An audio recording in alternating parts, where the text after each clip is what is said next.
Good afternoon, my beloved brothers and sisters. Welcome to the Bell Ringer Show. I am your host, Brother Sam Bell. I'd like to begin all good things in the name of God, the beneficent and merciful. I bear witness there is no God but Allah, and I bear witness the Prophet Muhammad, his messenger. I thank you for tuning in to the show, and I hope and pray that you get something out of this show to carry on with you and do your research. I want to thank my brother Eddie Gray Hope for allowing me to be on this podcast to bring this message of knowledge. And I want to thank my brother Dice for being on the ones and twos and showing out. And this is the last Thursday in what we call Black History Month of February. But like I said from the door, we celebrate our Black History 365 days a year. We don't let nobody put no stagnation on what we believe in unless you're a fool. And my last subject was dealing with the presidents of the United States. We were talking about George Washington. And I want to read a letter that George Washington written to another slave master. The reason I'm going through this just to show you why we got the mindset that we got and why they got the mindset that they got. It's a letter written by George Washington in 1766. It says, "Sir, with this letter come a Negro named Tom, which I beg the favor of you to sell, and any of the island you may go, for whatever he will fetch and bring me in return for him. One of the best molasses, a case of barrel of rum whiskey. He is exceedingly healthy, strong, and good at the whole, which give me a reason to hope he may, with good management, sail well."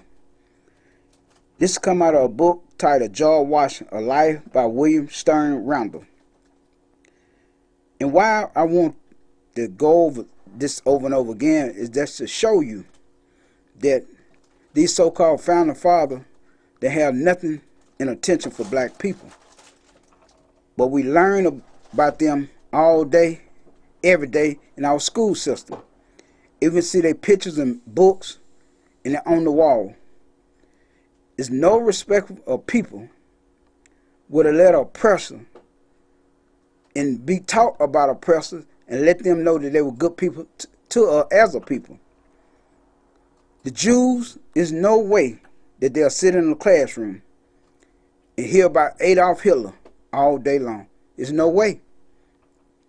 But we allow our children to go to these schools and learn about these slave masters as good human beings every day.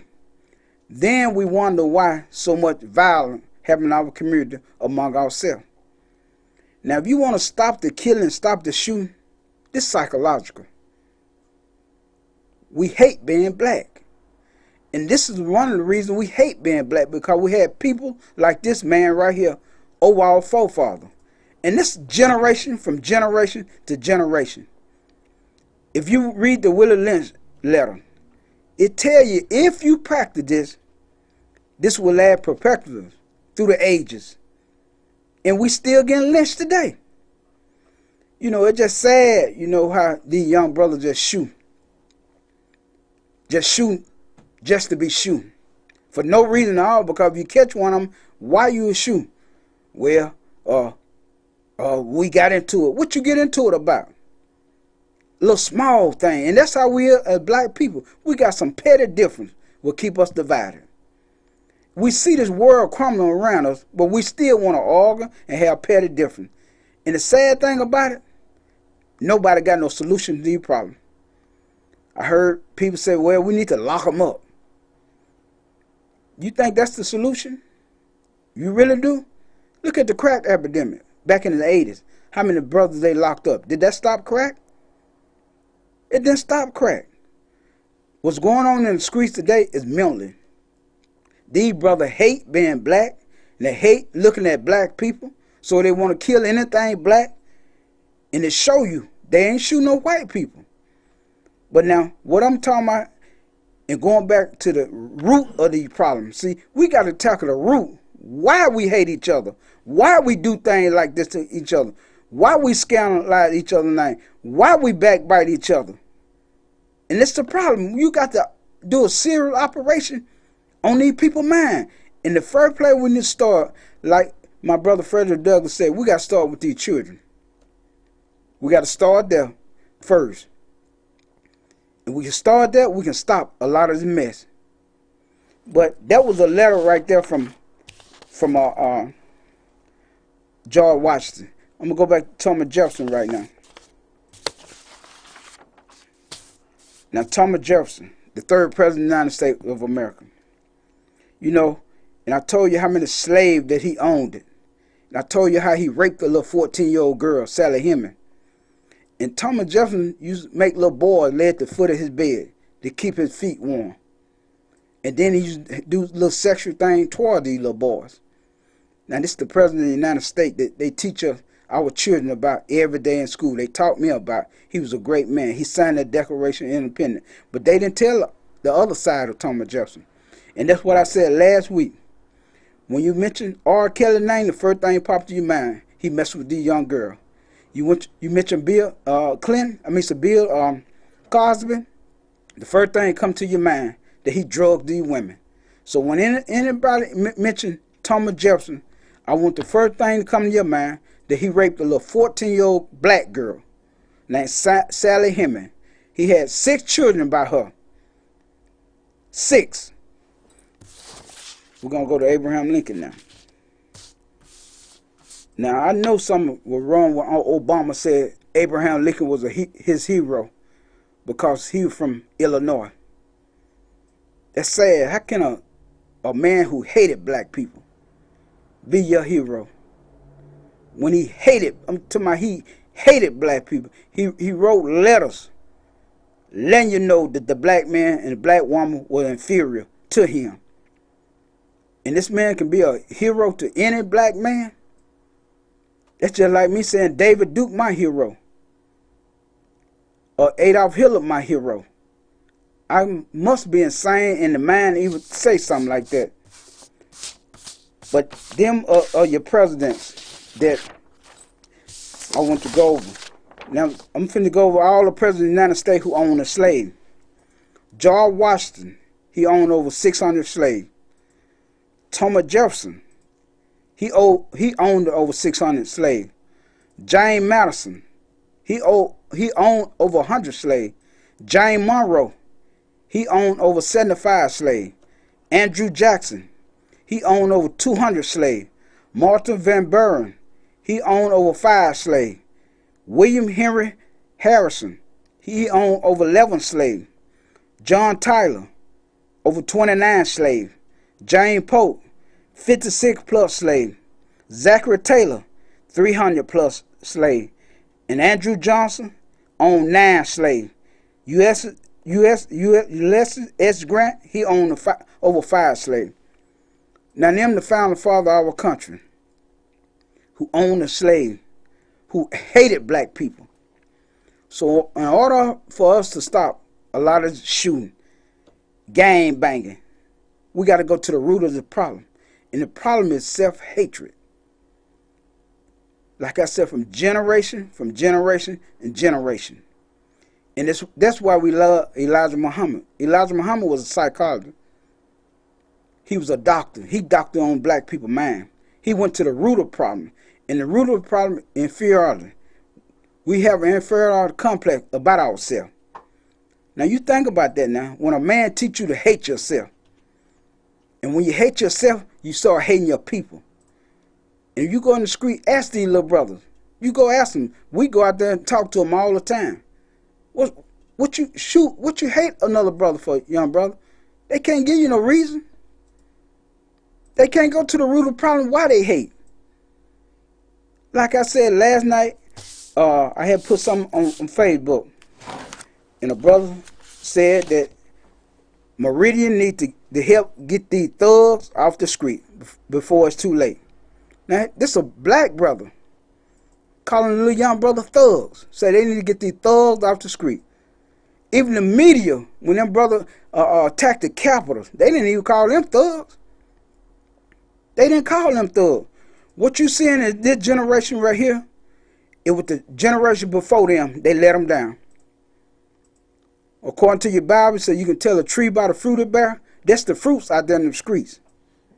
And the trees, the generation before that, like me and other brothers, we let these brothers down. And the sad thing about it now that the older brothers, they don't want to go in the street to try to reach these brothers. And one person on the Facebook said, what are the youngsters shooting at each other for? Nobody got a solution to this problem. Nobody. Then somebody else said, what are the children and they feeling about? So why these young brothers and they feeling about each other like that? That's another problem. But who got a solution to this problem? And say, it's black on black crime most of the time. And they right.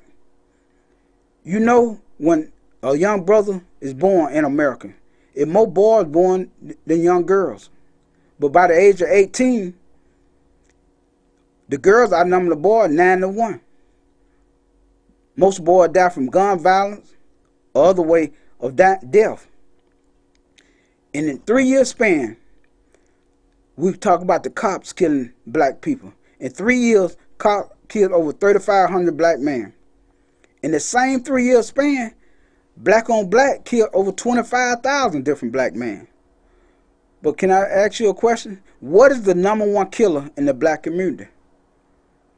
Can somebody answer that for me? What is the #1 killer in the black community? It's not cancer. It's not corona. It's not AIDS. But what is? The #1 killer in the black community is abortion. Did you know that? So we can cry about these brothers shooting each other. We can cry about other things happening. But we are killing each other a different way, through abortion. Now you think about that. Is more babies killed in America each year than black on black crime, brother killing each other. So we got to try to stop the killing all the way around, not just in these streets, in the abortion clinic. And then this devil done passed different law. They tell you one minute, tell a little girl, obey and honor your mother. But now they pass law, the little girl ain't even got to let their mama know they pregnant, have an abortion in certain states. These things right here affecting the black community all the way around. And then another person said, if you're not trying to fix the problem, then you're a part of the problem. This time Meridian needs to come together and watch out for one another. We are talking about children getting shot. And what he's saying is true. We got to come together. But who willing to come together? That's the problem. Who willing to come together to go in the street? If you know the shooting is up there on 20th Street, who been up there? Who been up there? That's what I want to ask you. Who been up there trying to talk to the young brothers? Most people are scared. I talk to, even the pastors. You think about that. They know all this activity going around. But who going up there to try to talk to the young brother? Who going anywhere in Meridian, boots on the ground, trying to talk to the young brother? But the only thing we do is sit behind the Facebook page, sit on the phone, and talk about the problem, but we don't try to solve the solution find a solution to the problem. An African proverb said, it take a village to raise a child. Well, we are in villages now, but modern day time, it take a community to raise a child. It's going to take all of us try to get out there and try to help it. Whoever win mayor, he got to be set for this. City councilman, they got to be set for this. Whatever position people hold in Meridian, if they want to stop this, they must hit the street. We know the city of Meridian police don't want to try to solve the problem. Most of them are Caucasian. They ain't worried about we killing each other or shooting each other. They ain't trying to solve no problem. But all this thing by design. Everything you see is happening now, the United States government designed it for us to kill each other one-on-one. And I'm going to show you a record that we discovered. It said in the 70s, they took away all the vocational school in the factory out the hood. You know, if you go down to equipment, they had a big factory down there. We had a couple factories here. You go to other cities, they have factories, they move everything overseas. So that's where the jobs went, overseas. It's hardly no job nowhere in Mississippi, good paying job, like here in Meridian. Only job you find is fast food job. That's $7.25 an hour. You got a lot of young children, they want to work. They want to work. You go to Popeye, full of number of little black young girl and black young brother making $7.25 an hour. You go to McDonald's, it's the same thing. You go to Wendy's, it's the same thing. What are the young white people working at? What are they working at? We got to create jobs to try to help these young people. In the 1980s, we had the crack epidemic. This is all by the United States government. In the 1990s, we had the crime bill that Joe Biden and Bill Clinton signed that made it mandatory minimum sentence, 85% of your time for nonviolent offense. So all this by design, we just now reaping what the first generation sowed. Bill Clinton and the Democrat had more black people locked up than any Republican president ever, and that's a fact. That's a fact. Can't nobody argue with that. And then in 1996 and 2000, George Bush signed the faith-based initiative.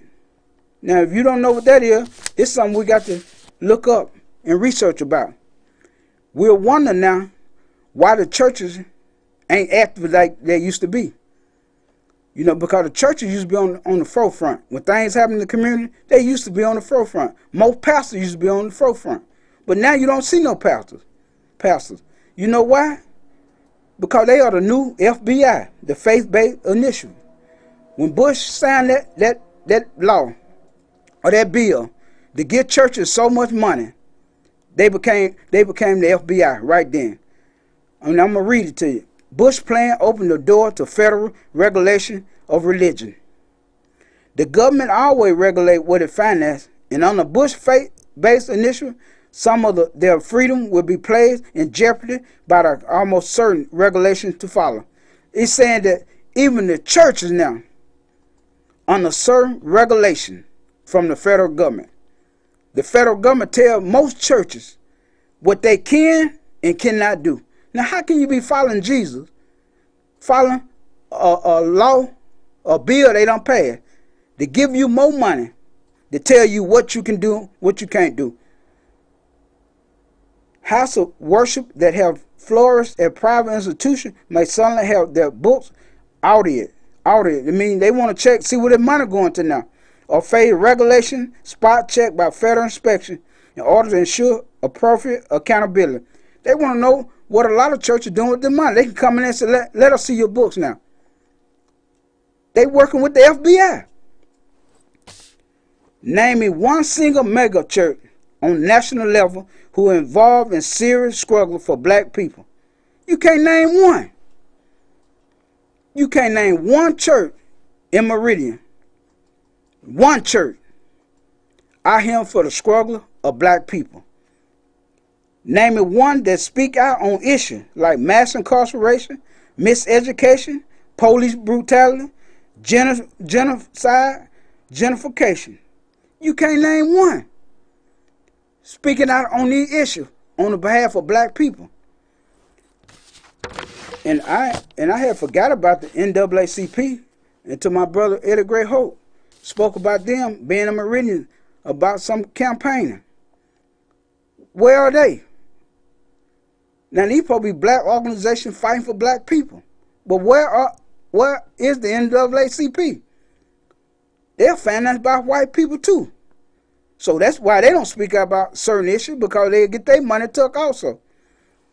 The NAACP was founded about this white man, so-called Jew, the Spangard.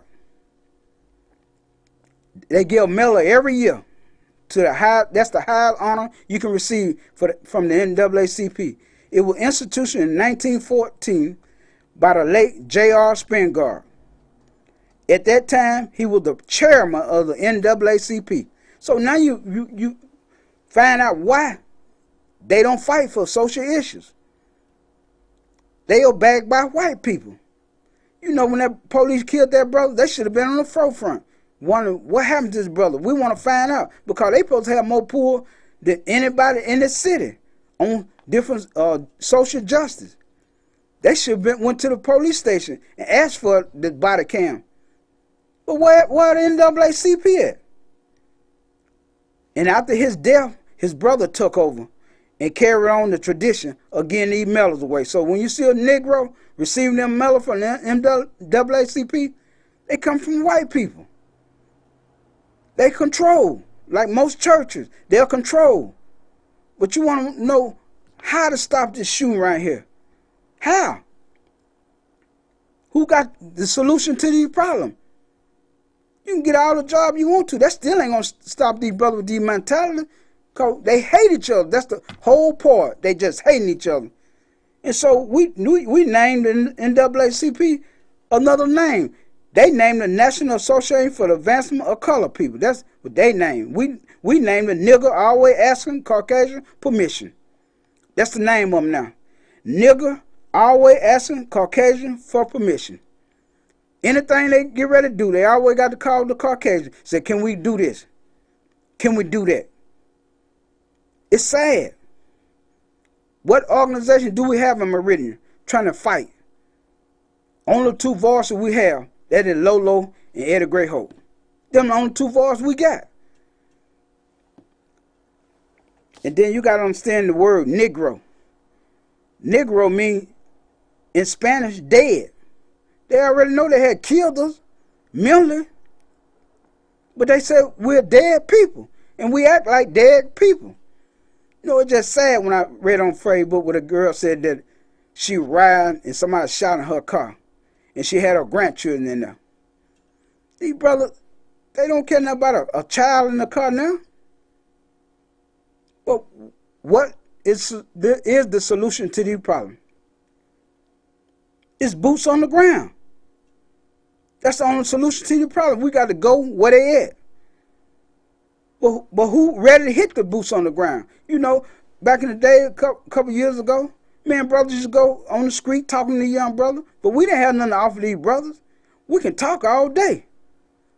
You got to have something to offer them. When you reach them, you got to have them something to give them and make them go forward.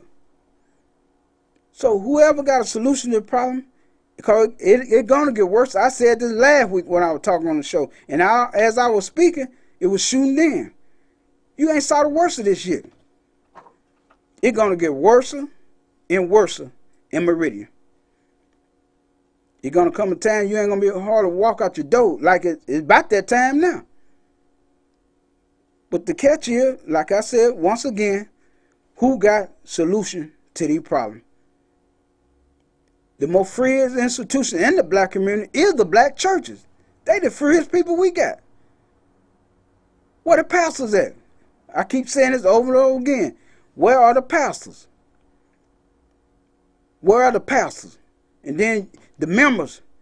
Won't you ask your pastor what is the solution to these problems that we have? Ask your pastor. You paying him tithe? He supposed to be the man of God?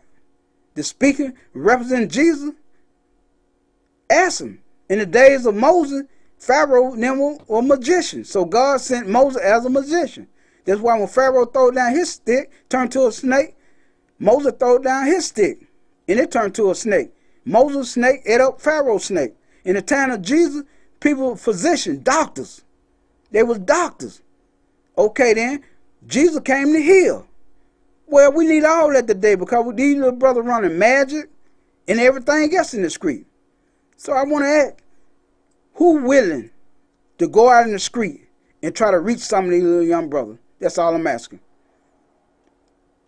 Who willing? We sit and complain about this. We need to lock them up. Lock them up ain't going to solve the problem. That's not the answer. That's what the government want. Lock them up. Another generation gone. So we asking, who is willing to go out there in the street and try to talk to these young brothers? I'm going to go to another issue about About 3 weeks ago, I spoke about the national anthem and why a lot of brothers don't want to stand for the national anthem. And the owner of the Dallas Mavericks, his name Mark Cuban, he wasn't flying the American flags at first start. But now they start complaining, other white people start complaining, saying he ain't flying the flag at the ball games. And I'm going to show you what he said. He said, Mark Cuban, this is what Mark Cuban said. He said, we respect and always have respect the passion that people have for the American flag and the national anthem in our country. But we also loudly hear the voice of those who fear that the national anthem does not represent them. We feel that their voices need to be respected and heard because they have not been heard. Well, Mark Cuban said, we respect the national anthem. We respect the flag. But what about the people who playing in the NBA who don't represent the flag? What about them?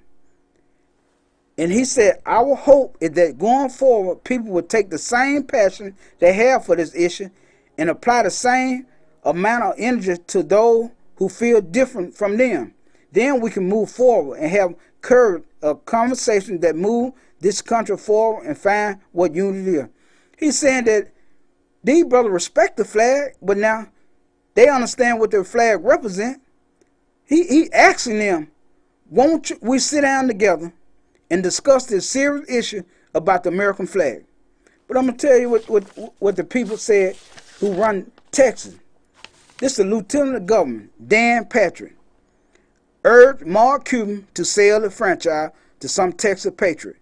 He told Mark Cuban, who owned the Dallas Mavericks, if you don't respect what we tell you, sell the team. So somebody will buy this team from you, man. He said that somebody will buy this team. Other GOP lawmakers will buy this team from you. That's what they said. Mark Cuban asking them, look here, man, we got black people playing this league also. And they don't respect the flag because of this issue. They said Francis Scott Key was a racist. The white lawmakers didn't want to hear that. They don't want to hear that. And this is what they told him.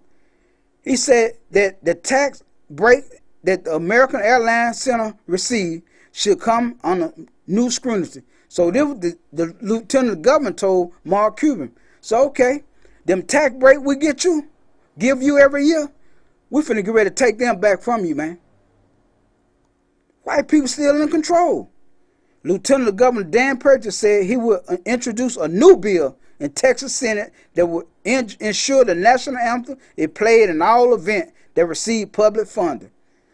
He said he's going to issue a new bill now that since you don't want to play the national anthem, that all the public funding you get from the state of Texas, we're going to take from you.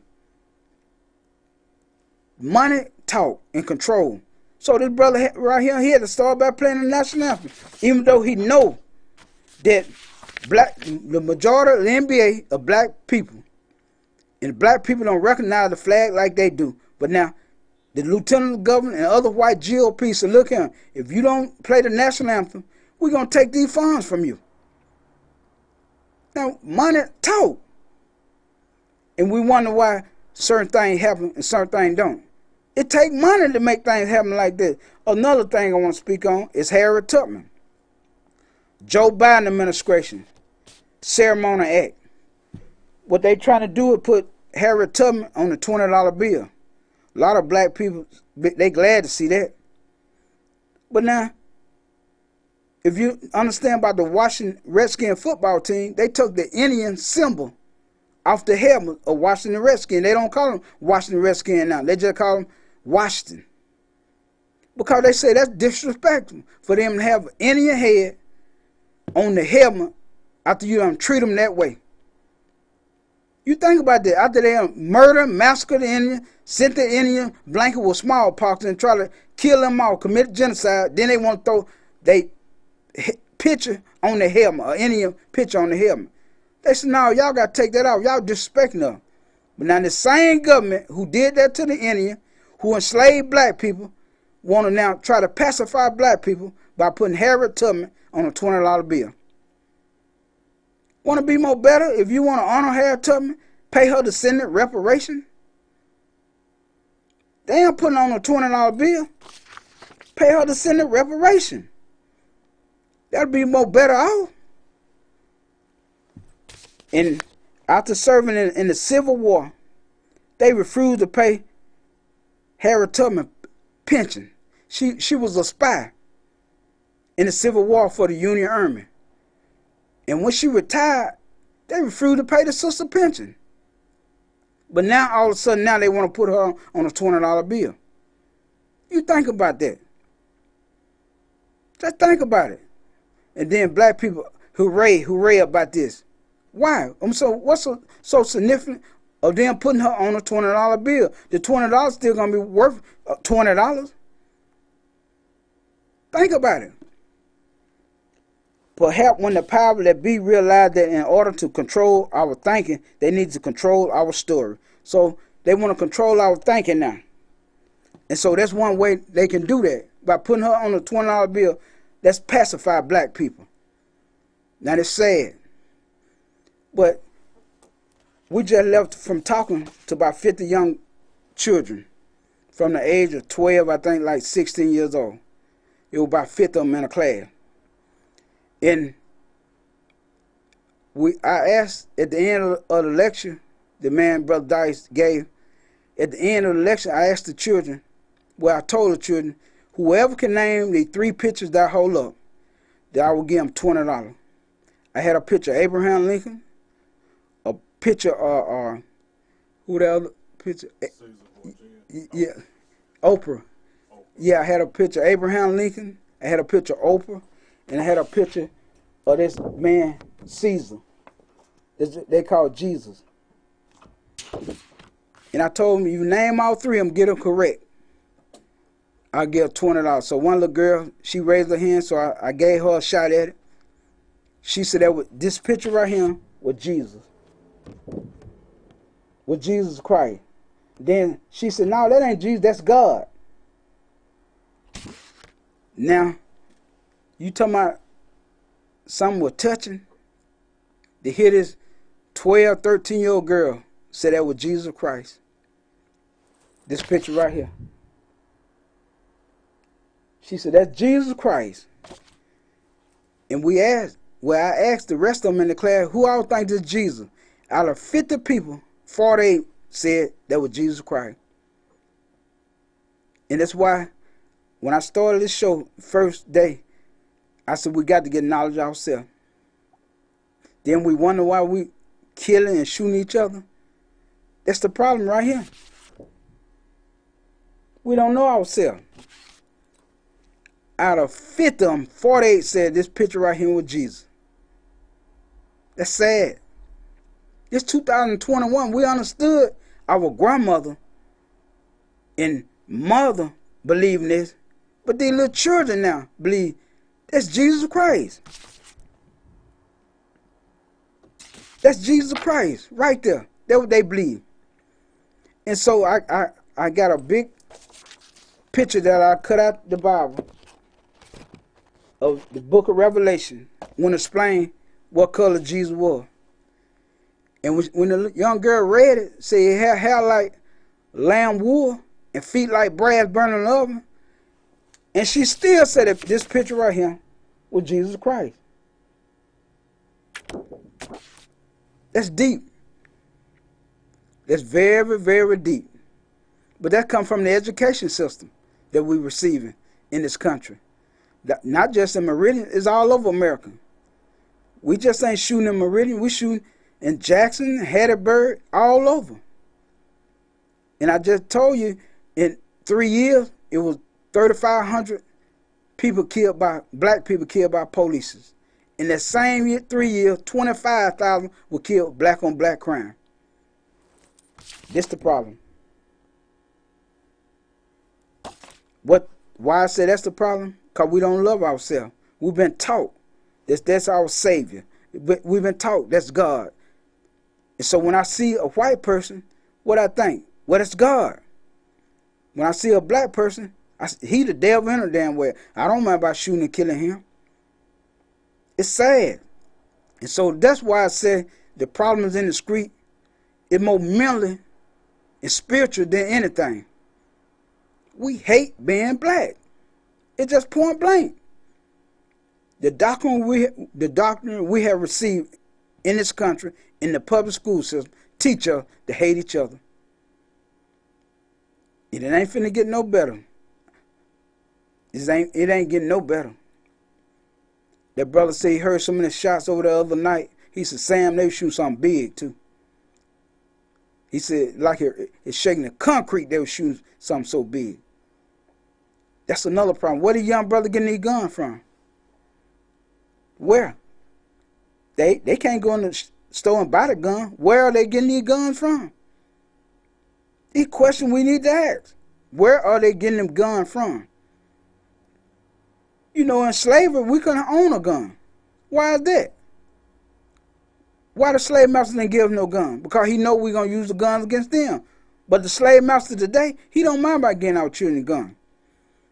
Every young brother you see riding out there, mostly every young brother, I ain't going to say every brother, but mostly every young brother you see out there, they have a gun on. And the gun for who? Somebody look just like them. Because they ain't finna shoot Jesus.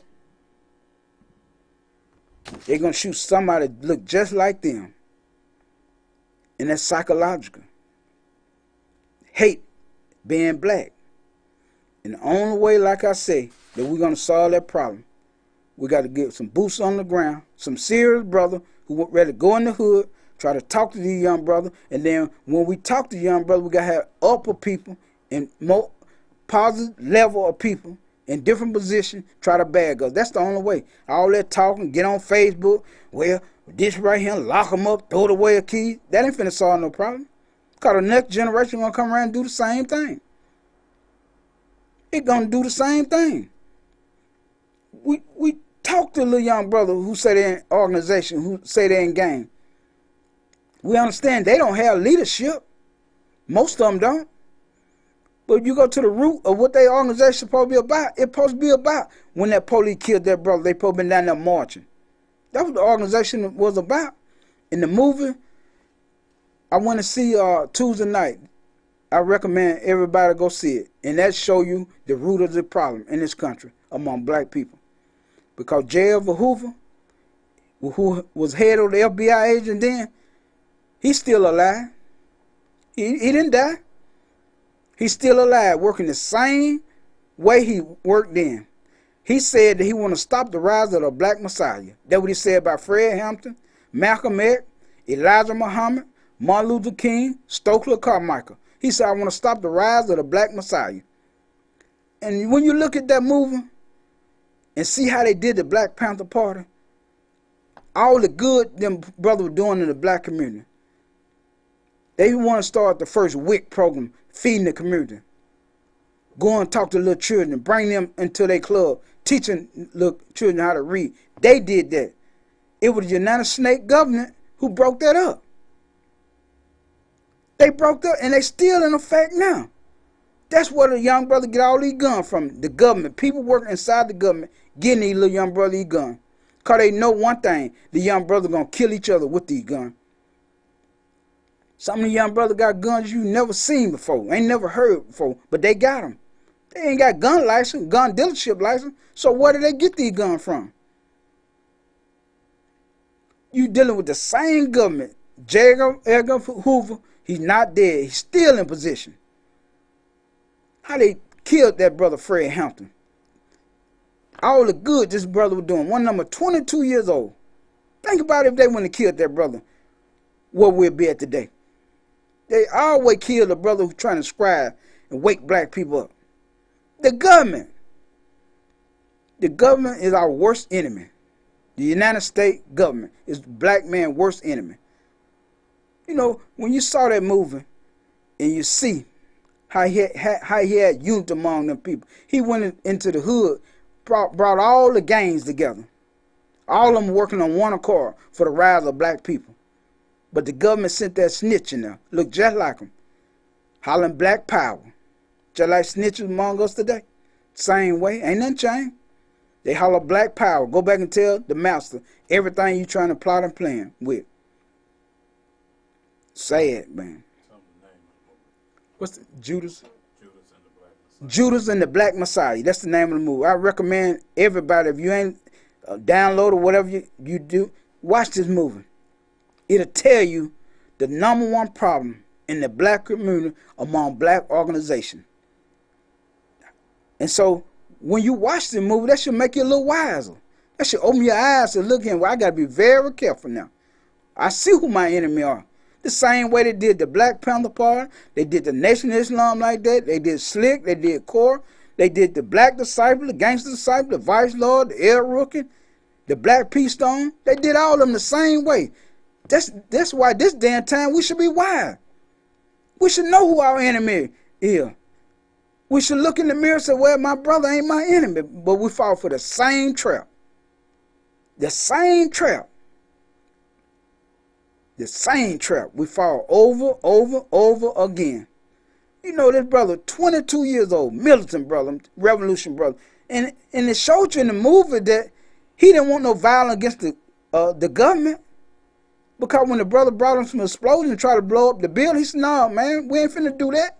That let you know what kind of heart that brother had, man. But the government destroyed that organization. And then you want to look, what's the problem in the black community? That's the problem. The people downtown are not finna help us. We got to get out there with ourselves, with boots on the ground. And go to the hood, up on Dove Street, wherever they call it, up there when the brothers shooting at. And we got to try to talk to the young brother. Over on 45th, we got to go talk to them young brother. So I'm asking you, whatever church you belong to, let your pastor know that I got a few brothers who are willing to hit the street, to go out there in that jungle and try to talk to some brothers, stop some of this shooting in Meridian, Mississippi. I got a team of brothers who are willing to go. But now when we go empty-handed. So we got to have some backup force that when we talk to these brothers, reach these brothers, we got something to offer them. I can't go tell a drug dealer, hey, brother, put that down, man.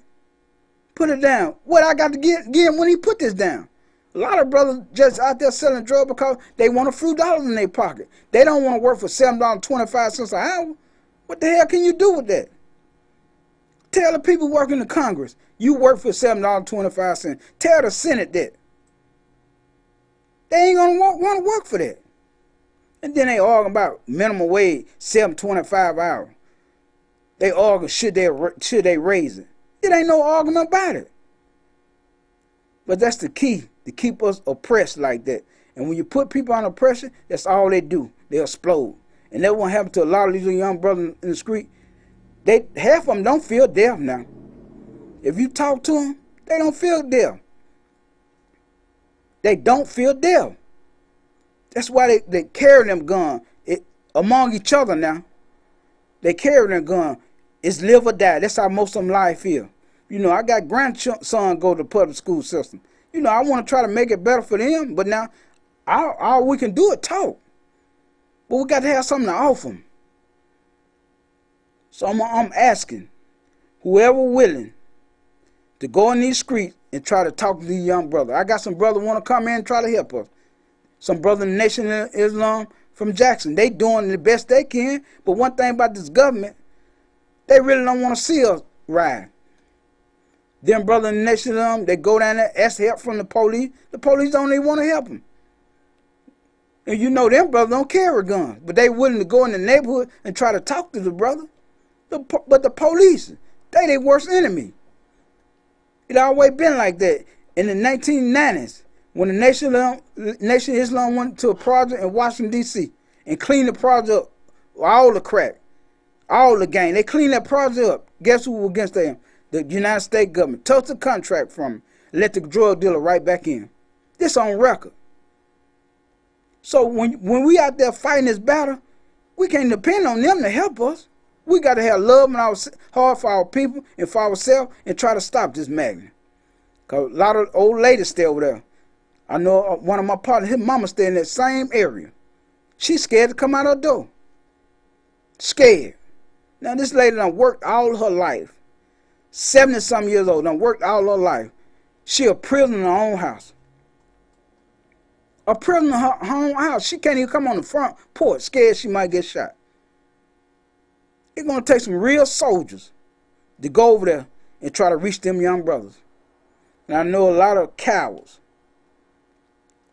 They don't want to try this. They want to sit on Facebook, talk, throw the kid away, lock them up, put them in the front of a fire squad. That ain't the solution to the problem. That ain't the solution to the problem. So whoever, I'm going to say it once again, whoever willing to go out in the community and help us talk to these young brothers, that's all I'm asking. You get into me, get into a brother Dias, and we'll get into the rest of the brother, and we'll go boots on the ground and try to talk to these young brothers. Cause just complaining, that's not finna help.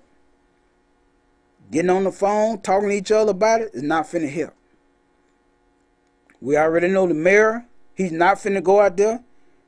We understand the city councilman, none of them finna go out there in their own ward. Look like the shooting going in their ward. They should go over and try to talk and find out what's the problem. We understand the chief of police, he don't give a damn.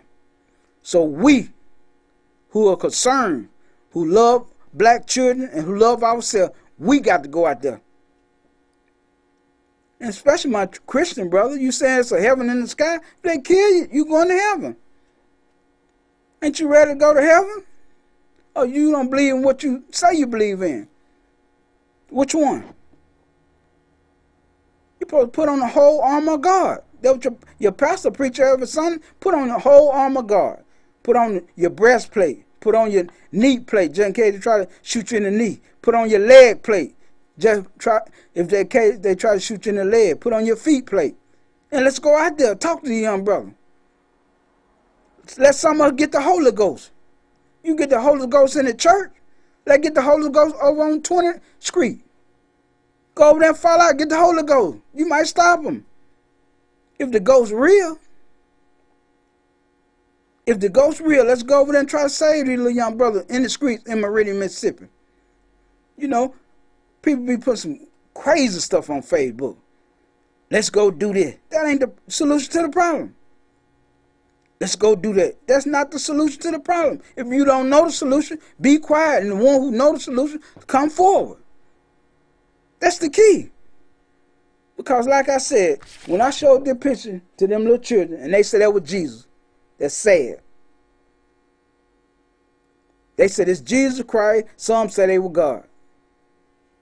Now that's sad. You think about that. In 2021, our 12, 14, 15, 16-year-old still saying that picture, that man on that picture is Jesus Christ. Yeah, we got to stop the shooting, stop the killing, but it got to stop mentally. It must stop mentally. That's the only way going to solve that problem. This thing is psychological deep. And these psychologists, they ain't got the answer there. The school system, they ain't got the answer to these problems. The police station, they ain't got the answer, solution to these problems right here, what we have. They ain't got it. The mayor, he ain't got the answer to these problems. He ain't got the answer. You know, in some major city when things happen, the mayor go and find out what's the problem in this community. What is the problem? But nobody been up there and talking to the young brothers. Because they fear him. They fear him. But I'm going to say it once again. Whoever ready to go out here in the community, and we get us a team together, we'll go from the west side to the east side, and over on Dove Street, and we try to talk to the young brother with love. Talk to them with love, let them know we care about them, and we tired of seeing this city to go where it's going. You don't know the outcome, what the outcome might be. You just don't know. But now when we get to talking, we don't need nobody to come try to get all the credit. See, that's the key. When we hit them street and try to talk to the young brother, we don't need nobody to come on the back end where what we done did. You ain't did a damn thing. You ain't tried to do nothing but stand in the pulpit and on the sideline, down to the police station, down to the city council, down to the mayor office. You ain't did a damn thing. But brother who's sincere, he want to get out here and try to stop some of this shooting in Meridian, Mississippi, let's team up. Let's team up. Because somebody innocent, it was just God's grace, our ancestors, protecting them little children yesterday in their car. It was by God's grace and our ancestors protect them little children in their car yesterday. One of them could have got hit. No matter what's happened, it was God's permission to let it happen, but he still stood in the way. We might not be that blessed next time. Maybe tonight. Maybe tomorrow. But it's coming if we don't try to do something about this condition. You know, these little young brothers, you know, and I talked to them the other night when I went and saw that movie. I took 8 little young brothers with me, me and another sister. We took 8 young brothers, let them watch the movie. Let them see what's going on. See who their real enemy are. You ain't each other enemy, black people. We got a bigger enemy who controls this whole thing. They're making things happen from behind closed doors. So once again, whoever willing to put on their boots, let's go to the hood and try to talk to the young brother. It's the only thing gonna try to solve these problems in the black community. We got to get boots on the ground, go to the hot zone, and try to talk to these brothers. And we got to talk to them out of love and sincere, let them know we love them, we care about them, we just tired of what's going on. I want to thank you for tuning in, and I hope to pray and see you next Tuesday. Assalamu alaikum. Peace be unto you.